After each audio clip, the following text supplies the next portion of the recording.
Hey guys, Mr. B here. So today I've got a 2018 Chevy Trax with a check engine light on. The reason the check engine light is on is there's 3 codes.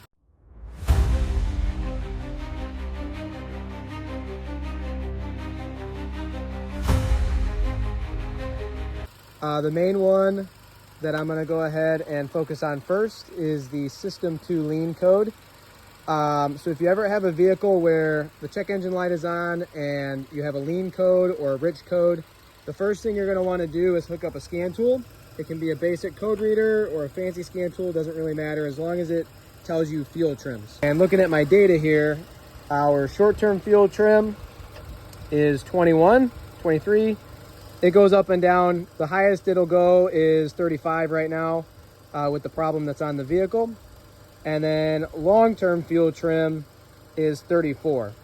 So the short-term fuel trim is cycling up and down.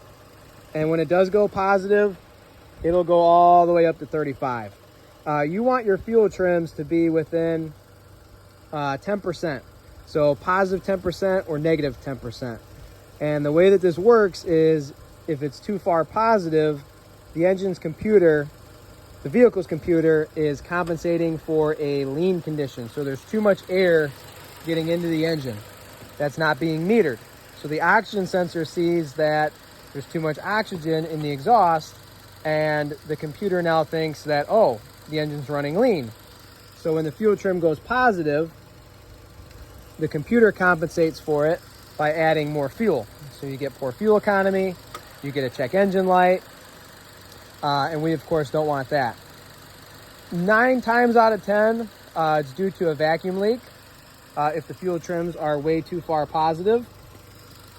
If it goes negative, that means that your engine's running too rich. So the computer is taking away fuel from the engine.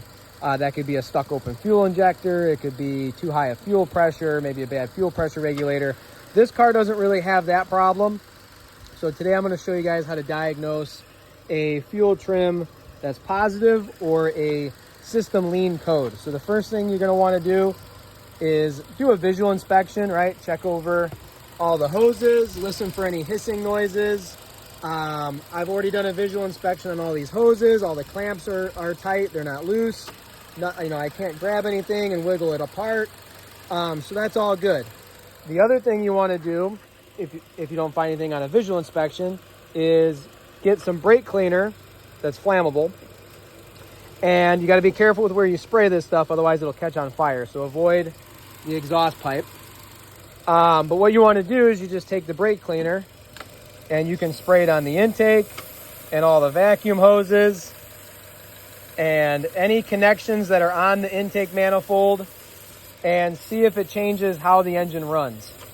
If all of a sudden the engine runs better and your fuel trims go negative right away, then that tells you that you have a vacuum leak, and you can use the brake cleaner to pinpoint where that vacuum leak is coming from.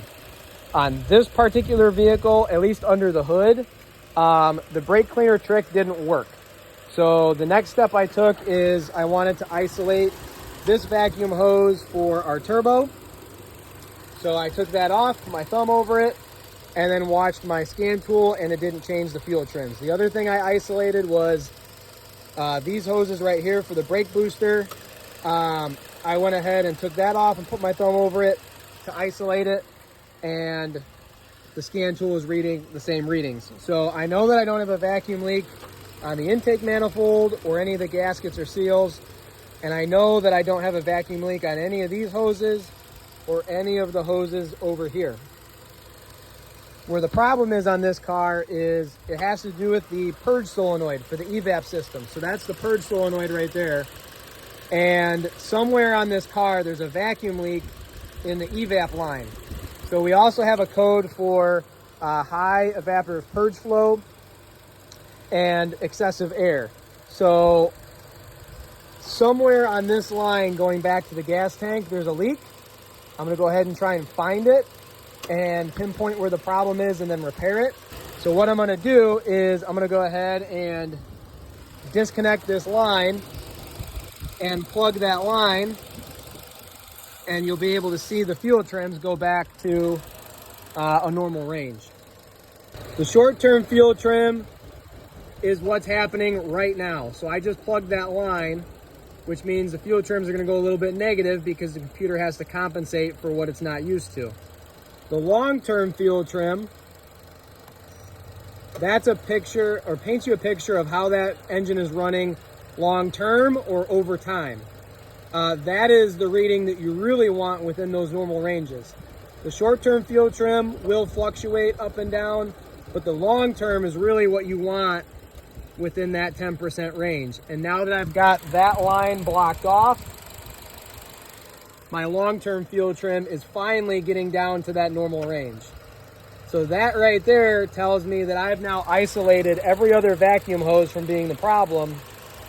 I have a problem in this line right here, the EVAP line going back to the tank.